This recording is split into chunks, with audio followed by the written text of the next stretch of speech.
Hi guys, আশা করি আপনারা প্রত্যেকেই ভালো আছেন। চলুন আজকের আমি আপনাদেরকে সহজ উপায়ে সুস্বাদু চিকেন কারি কিভাবে বানাই দেখাই।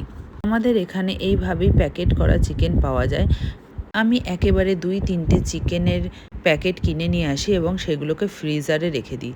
এখন একটা প্যাকেট বের করে আমি পুরোটা প্লাস্টিক খুলে 2 ঘন্টার জন্য বাইরে রেখে দিয়েছিলাম। তারপর চিকেনটাকে পরিষ্কার করে ছোট ছোট করে কেটে সামান্য নুন, হলুদ, জিরের গুঁড়ো, ধনের গুঁড়ো, আদা রসুনের পেস্ট এবং সামান্য পরিমাণে তেল দিয়ে আমি মাখিয়ে রেখে দিয়েছিলাম। আপনারা মাখিয়ে আধ ঘন্টা 1 ঘন্টাও রাখতে পারেন, বাট আমি 15 মিনিটই রেখে দিয়েছিলাম। এখন আমি একটা কড়াইতে সামান্য তেল দিয়ে তাতে শুকনো লঙ্কা, জিরে, দারচিনি, লবঙ্গ, বড় এলাচ এবং ছোট এলাচ নিয়ে নিলাম। এখন আমি হালকা ফ্রাই করে নিলাম। যেই ব্রাউন কালার চলে আসলো তখনই আমি 3টে কেটে রাখা পেঁয়াজ দিয়ে দিলাম।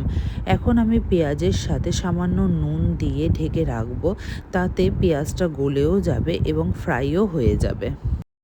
এখন আমি কিছুক্ষণ ঢেকে রাখবো। এরপরে আদা রসুনের পেস্টটা আমি দিয়ে দেবো। এখানে আমি অল্প পরিমাণে আদা রসুনের পেস্ট দেবো, কারণ কিছুটা আদা রসুনের পেস্ট আমি অলরেডি চিকেনের সাথে মাখিয়ে রেখেছিলাম। এখন আমি ভালো করে আদা রসুন এবং পেঁয়াজটাকে ভেজে নেব, যাতে পরে কোনো উগ্রগন্ধ না থাকে। এখন আমি আরেকটা প্যানে সামান্য তেল নিয়ে তাতে সমস্ত চিকেনগুলোকে এক এক করে ফ্রাই করে নেব। চিকেন ফ্রাই করলে তার আলাদাই টেস্ট হয়।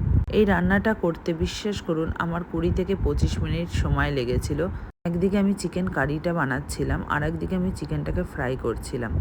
এরপর আমি দুটোকে একসাথে মিশিয়ে দেবো। এখন আমি কেটে রাখা টমেটোগুলোকে ভালো করে মিশিয়ে নিলাম এবং ফ্লেমটাকে একদম আস্তে করে দিলাম। এই মশলাটা কষতে কষতে আমি চিকেনগুলোকে বারবার করে ফ্রাই করে নিচ্ছিলাম। জানেন তো আমাদের এখানে চিকেন আলাদা আলাদাভাবে বিক্রি হয়, যেরকম থাই পিস, লেগ পিস, উইংস, কিন্তু আমি মিক্স পিস নিয়ে আসি যেখানে সব ধরনেরই পিস পাওয়া যায়। যেরকম আমার ছেলে খাবে না লেগ পিস ছাড়া, আবার ওর বাবা লেগ পিস পছন্দ করে না, এই জন্য আমি মিক্স পিস সবসময় নিয়ে আসি। একদিকে চিকেন ফ্রাই হয়ে যাচ্ছে আমার, আর অন্যদিকে এবারে আমি মশলাগুলো দিয়ে দেবো। আমি নিয়েছি ধনে গুঁড়ো, জিরে গুঁড়ো, হলুদ গুঁড়ো, লঙ্কার গুঁড়ো, কাশ্মীরি লঙ্কার গুঁড়ো এবং নুন দিয়ে ভালো করে মিশিয়ে নিয়ে সামান্য পরিমাণ জল দিয়ে আমি ঢেকে দিলাম।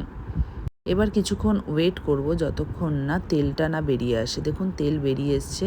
এখন আমি চিকেনের সাথে গ্রেভিটাকে ভালো করে মিশিয়ে নেব, আর অন্যদিকে আমি কিছুটা আলু ফ্রাই করে নেব।